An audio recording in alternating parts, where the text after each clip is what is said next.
La Corea del Norte hoy es el resultado de un proceso histórico muy largo que produjo un país comunista, obviamente, ahí en Corea del Norte, cuyo principal líder se llamó Kim Il-sung. Sí. Kim Il-sung era, ya no recuerdo si nieto de unos coreanos que en tiempo histórico similar a nosotros, en 1856-57, lucharon también en Corea contra una avanzada imperialista en aquella época, allá en aquella época. De manera que la historia de Kim Il-sung se remonta a esas raíces de defensa de la nacionalidad y ese tipo de cosas. Y los biógrafos de Kim Il-sung decían que muy jovencito, 14 años, algo así, había fundado el Partido Comunista de Corea, Partido Comunista del Trabajo de Corea, y que había servido de retaguardia, 1917, para contribuir, digamos, a sostener la revolución rusa recién triunfada en ese extremo del Asia, ¿verdad? Para que no hubiera agresión por ese lado. Bueno, y ahí sigue la historia de él. Cuando en la década del 40 se produce la liberación de Indochina, que eran Laos, Camboya y Vietnam, Sí. el reino de Indochina, se produce la liberación del reino de Koryo, que eran las dos Coreas, ¿verdad?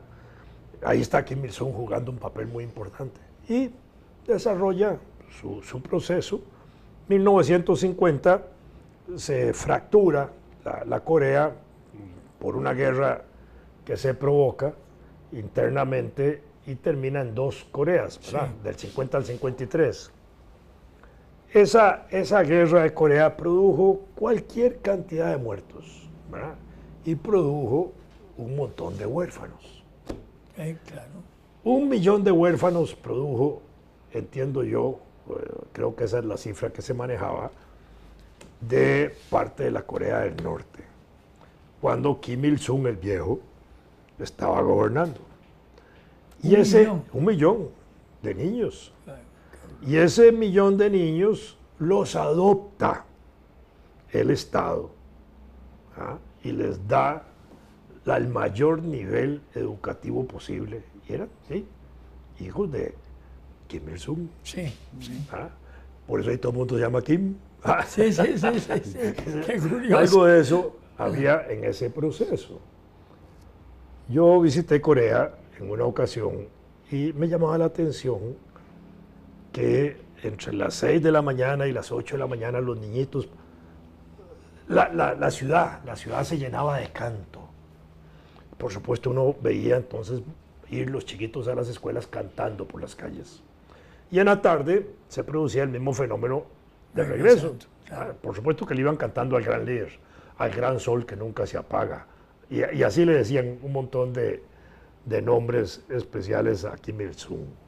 Por cierto, un poeta venezolano, Ali Ahmed, era un especialista en lenguas orientales, comunista del Partido Comunista de Venezuela, y se lo llevaron a traducir las obras de Kim Il-sung, ¿verdad? Al español. Y ahí él hizo su trabajo, pero un día se aburrió de poner el gran sol que nunca se apaga, el gran líder del Oriente y no sé cuánto. Y eran como 5 renglones de exaltaciones. Y él las redujo a decir el gran líder del pueblo coreano. Cuando eso sucedió... Lo echaron. No que lo echaron, lo agarraron preso. Lo metieron en una cárcel en Corea del Norte. Claro. Lo metieron en una celda blanca, blanca, blanca por todo lado. No le permitieron un lápiz, no le permitieron un papel, no le permitieron nada. En eso llegó Carlos Andrés Pérez al gobierno y por presión interna de Venezuela negociaron la salida de Ali Ahmed a cambio de las relaciones diplomáticas y así lo sacaron. ¿Verdad? Bueno, pero eso es un cuento de cómo se actuaba en Corea del Norte en época de Kim Il-sung para algunos disidentes, digámoslo así, o gente así. Después hereda el poder Kim Jong-il, Kim Jong-il. Y después Kim Jong-un, el nieto. Kim Jong-il, sí, antes. Y eso es como una dinastía. Como una dinastía Sí. comunista muy rara que existe, como funciona, pero funciona muy aceitadamente el proceso, ¿verdad? Por supuesto que las dos Coreas siguen en conflicto. La guerra del 53 se le puso fin con el llamado armisticio, ¿verdad? Que fue un cese. Cese de fuego. Un Sí, cese de pero fuego, no, nada más. sí, sí. Y ahí está eso listo. Y además, esa parte que está dominada en ese paralelo es por la ONU. Son fuerzas de la ONU, de las Naciones Unidas, solo que, digamos, la concentración son fuerzas gringas, pero, digamos, en teoría es la ONU la que está ahí al mando de eso. Siempre ha habido una separación de las dos Coreas, casi no hay fugas de un lado para otro, ¿verdad? Eso está muy controlado, más muy difícil seguro, pues está muy controlada esa región. Pero ha habido cambios importantes, digamos, aparte, digamos, durante el periodo de Kim Il-sung, el viejo, el primero, la Corea del Norte llegó a ser una potencia económica, llegó a tener hasta un alto desarrollo como del 8, 9 y hasta el 10% o más, creo que llegó al 12% según datos de la ONU en una época. Después entró en una crisis y obviamente se ha mantenido la crisis, pero tienen un nivel de desarrollo significativo en esa área, ¿verdad?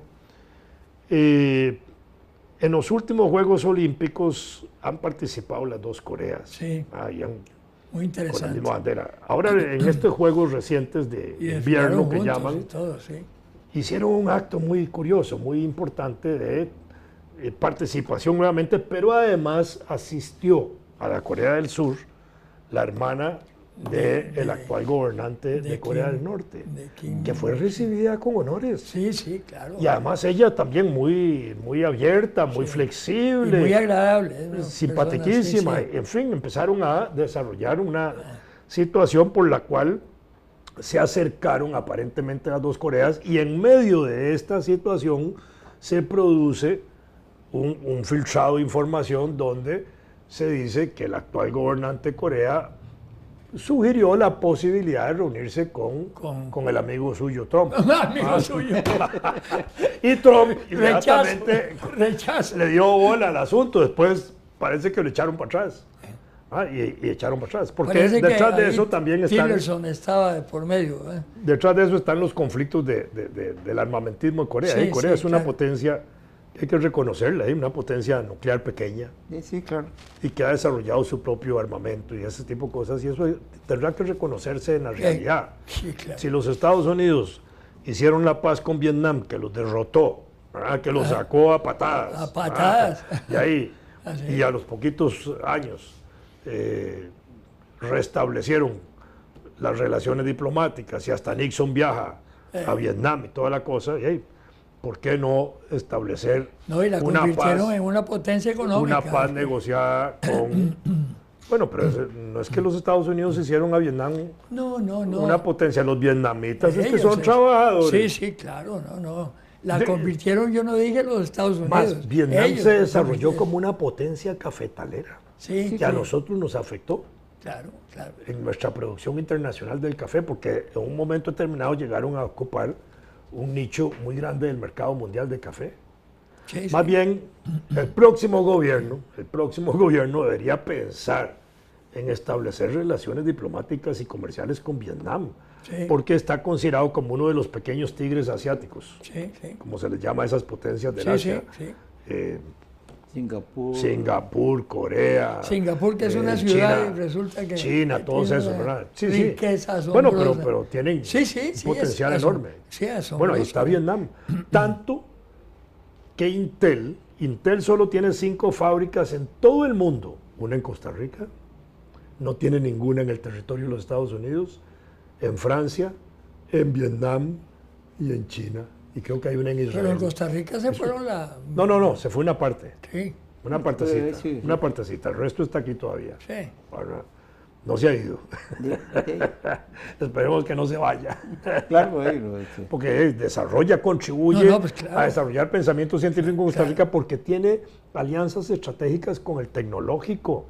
No sé si con la Universidad de Costa Rica había, creo que algunos lazos comunicantes importantes cuando se establece. Sí, En fin, sí. hay ahí nuestros ingenieros, gente del INA, se incorpora a trabajar con un alto nivel profesional de Intel. Bueno, ahí está.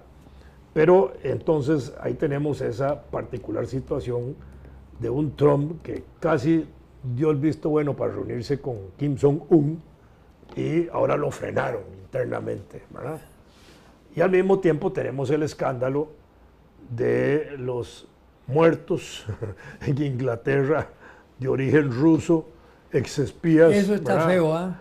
Que mueren con algunas sustancias tóxicas que los mata efectivamente sin mucha bulla, silenciosamente mata, ¿verdad? Y atribuyen eso a Rusia y ahora Putin dice que nada tiene que ver en eso, ¿verdad? Y que más bien pide a las autoridades inglesas que le participen, que le permitan participar en la investigación de esos ex agentes que habían huido a Inglaterra. Uno de ellos había sido intercambiado incluso. Sobre eso ahora va a hablar el marciano químico. Ajá. A ver. No, es que le entré con mucho interés a ese asunto porque eso de que digan que son sustancias tóxicas y bueno, cuando usted dice que hay una sustancia tóxica que provoca un efecto, tiene que decirme la fórmula, mae. Si no está patinando en hielo delgado, ¿no? Perdón, nada más una brevísima interrupción. A propósito de esas sustancias tóxicas que todavía no están descritas, ni mucho menos químicamente, se da el caso del hermano de ¿cómo es? Kim Jong-un. Kim Jong-un. ¿Sí? Que Ah, no, mandaron una del otro, muchacha más que bien, le sí, hizo sí. así, nada más. No, por eso, pero Y cayó muerto al cuarto de hora. Es decir, eso le llaman asombroso. la sustancia le han metido Bueno, un nombre. qué rico morirse así de rápido. Le han metido un nombre, Perdonad interrupción. Novichok. Es que ¿Ah? Novichok, que quiere decir más o menos así como recién llegado. Ajá. Novichok. Novichok, así Novichok. como Novichok. Nuevo shock. El caso es que esa sustancia nunca se ha demostrado que existe. Nunca nadie la ha mostrado. Ni la han patentizado como arma de guerra tampoco. No, resulta que hay un desertor ruso que una vez habló de ella. Ajá. Y escribió un libro. Y él dice, no está demostrado, que en el libro está la fórmula para hacerlo. Las materias primas son unos compuestos organofosforados que casi que se pueden comprar en una farmacia. No es exagerado, pero en cualquier lugar se pueden comprar. Y una persona con un laboratorio más o menos decente, un poco mejor que tiene un viejo ahí en Tibás, que tiene el barrio intoxicado, puede hacerla. Si es cierto. Sí. Y entonces ahora el problema... ¿Y dónde está el libro?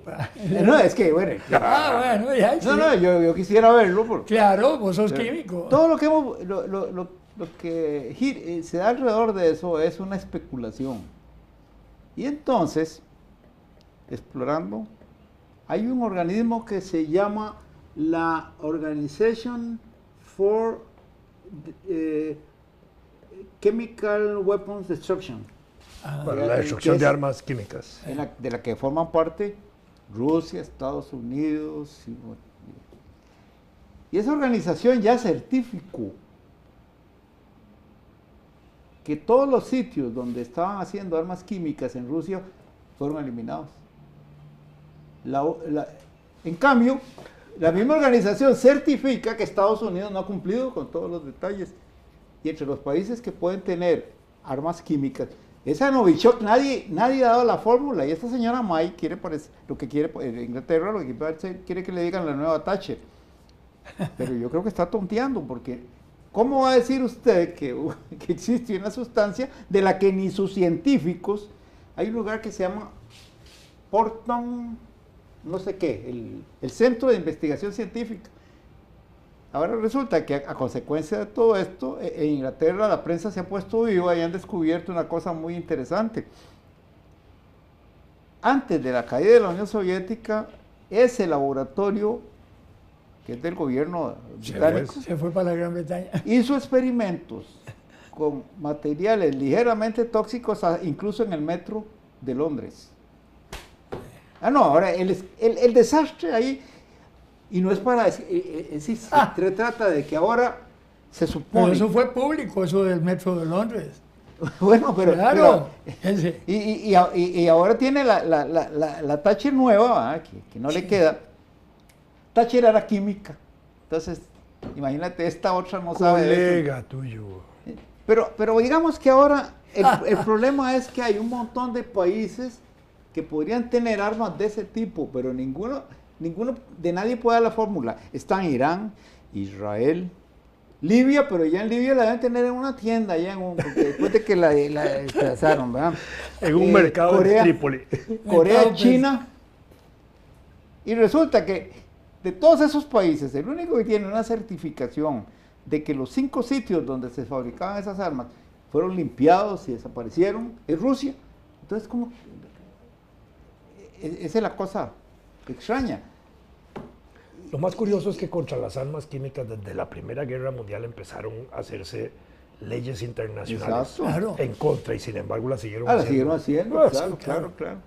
Y por eso en la Primera Guerra Mundial andaban con las y es que uno dice, bueno, por ejemplo en Estados Unidos, lógicamente, eso no es una crítica, en Estados Unidos adoptan esta posición, bueno, muy bien, no las vamos a hacer, pero tenemos que fabricarlas en pequeña cantidad para experimentar antídotos. Sí, de acuerdo, pero también hay laboratorios que tienen toxinas o, digamos, bacterias que son peligrosísimas. En Bélgica hay uno que que maneja el virus del ébola. Para ponerlo en términos populares para quienes nos están oyendo, es como si el Instituto Clorito Picado, que hace sueros antiofídicos, hiciera capsulitas de veneno. Exacto. De veneno de serpientes, ¿verdad? Que garantizan una muerte eficaz, una muerte rápida, que puede durar 4 horas, otra que puede durar unas cuantas más. No, pero neurotóxicas, etc. Es interesante el asunto, interesante desde esta perspectiva. El que se discute el problema ahora, como se está discutiendo, va a abrir brechas que la prensa va a explorar y va a poner alerta a la gente sobre las cosas que hacen los gobiernos, que son a veces peligrosísimas y que simplemente Pero ¿vos no crees que la Gran Bretaña se anticipó con esa expulsión? Son actos totalmente políticos que no tienen nada que ver con lo que está pasando. Eso es lo que yo pienso después de ver esa información. Bueno, porque si a mí me hubieran dicho, la señora May entregó un informe científico donde dice que la fórmula es esta y que eso produce tales efectos. Ella dice que eso se estuvo produciendo en Rusia, a pesar de que nunca nadie ha mostrado una muestra, una muestra, pero que una de dos, o el gobierno de Rusia la está usando, o se descuidó y ahora lo están usando terceros. Ella misma dice eso. Digo, ¿cómo se le ocurre que entonces con eso va a tomar una decisión política? Sí, gravísima. Y claro, digo yo, bueno, hay un designio ahí que hay que explorar. Y lo doloroso es que han muerto, al parecer son el padre e hija y un policía. Yo no tengo muy claro. Y ese fue el último. Y entonces dice uno, bueno, pero el padre e hija no han muerto. ¿A esos no han muerto? No. El que murió fue el policía. El policía, sí. No, murió un agente antes. Un agente, sí, el claro. Policía y padre e hija no se han muerto. Bueno, esa es la parte que no tenía claro.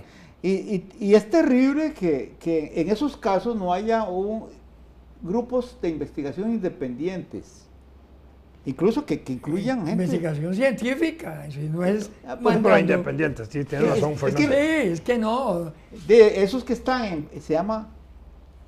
Porton, no, creo que Porton es una palabra y la otra es chiquitita, el lugar ese donde los británicos están trabajando con eso. Sí. A los científicos de ese lugar, es a los que ponen a investigar. ¿Y quién los investiga a ellos? es un desatino general, es decir, uno no puede empezar a decir que son inocentes los rusos, ni los chinos, ni los... ya no. No, hay una rabieta, es lo que hay, en ese sentido. Así lo veo yo. Es decir, esa actitud, lo que planteó Putin me parecía muy razonable, que le permitieran participar en la investigación, que tal y cual. Y la respuesta es expulsar a... Yo no sé, el mundo está loco. No, absolutamente. Esa película es muy bonita. El mundo está loco. Mel Brooks era el actor. Una segunda. Creo que sí. Hay dos. Yo vi una. No, pero este mundo loco. This world, this crazy world. Así de... pues... Mel Brooks, sí. En todo eso, la respuesta del individuo como uno, que no tiene ninguna influencia, es, bueno, apaguen y vamos. ¿Qué se puede hacer? Los accidentes. Por ejemplo, en el caso de la investigación sobre el ébola, que ha sido tan exitosa porque produjo resultados, la primera muestra biológica de ébola llegó a este lugar de Bélgica donde está este laboratorio, traída por un avión de Sabena de la línea aérea belga, con todos los cuidados del mundo, y fue llevado ahí, venía en varios viales. Y cuando la estaban desempacando, uno de los viales se cayó y se rompió en el laboratorio. Sí. Yo me ponía a pensar, a mí me pasa eso en un laboratorio y yo empiezo a pegar alaridos. Y estos belgas tomaron enseguida medidas para limpiar aquello y empezaron a examinarse ellos, a ver qué les había pasado. No les pasó nada. Pero imagínense, se ponen a pensar, si un empleado del aeropuerto se hubiera equivocado, ¿qué podría haber pasado? Pero había que hacerlo. Sí, claro. Y el resultado es que inmediatamente descubrieron que ese virus tenía que ver con otro que ya habían estudiado, que se había desatado en Europa. Y entonces de ahí empezaron. Y actualmente ya el problema del ébola es un problema típico de sanidad que se enfoca bien. Pero el peligro que es que un accidente de esos ocurra con cualquiera de esas cosas. Y uno entonces se pregunta cómo los gobiernos tienen esos lugares sin avisar. Este señor nos está mandando a aterrizar para evitar el contagio. Tiene miedo de que evitar el contagio del ébola. Terrible.